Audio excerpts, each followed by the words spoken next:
Yağın gerçəyi havadan keyin köpçilik aynalar qırçılıq qaladı. Bunun səbəbi var.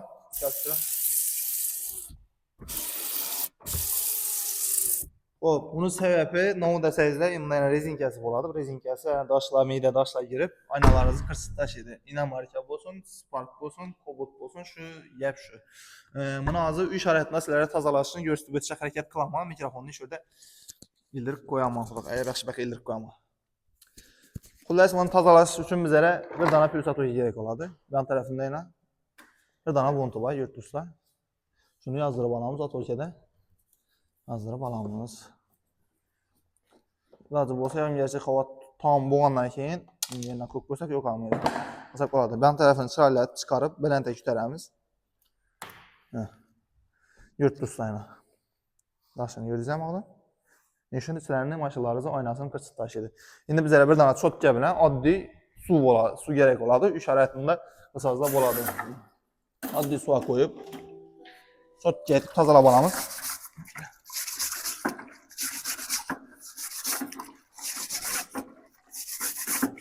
Bunu əsər girib çıxarıb ertən günü aynalarınız qırçılıq qalışana və aynalarınızı almaşlaşa məcbur etərdi. Azı aynanın ak boğarlıq səbəbli bu dərəcə bilinmiydi. Lakin ertən tonirovka urasıyla başqa etəsə şu vaxtında dım bilinmədi. Kanalımızda yangi bolsanız da podpisiya taşak qoyunlar. Şuna oxşar xidmətlərini göstərib paylaşaq hərəkət qılamız. 3 hərəkətində videoların bundan yanına soğuk tatmin koyuşaq hərəkət qılamız.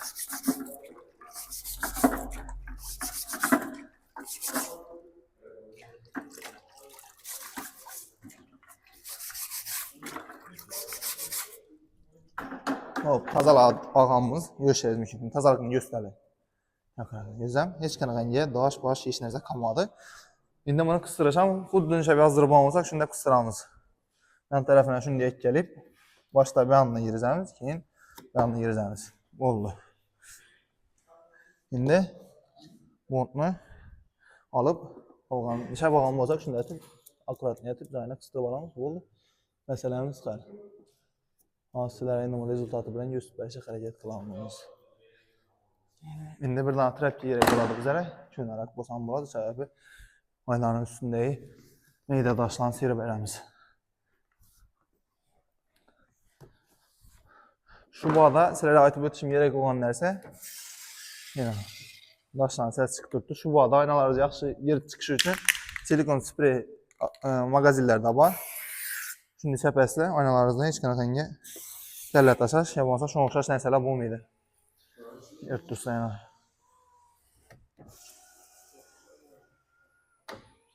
Videomuz faydalı olsa, direkt can qızartıb qoşarız, soyunuz. Salamət bolasla.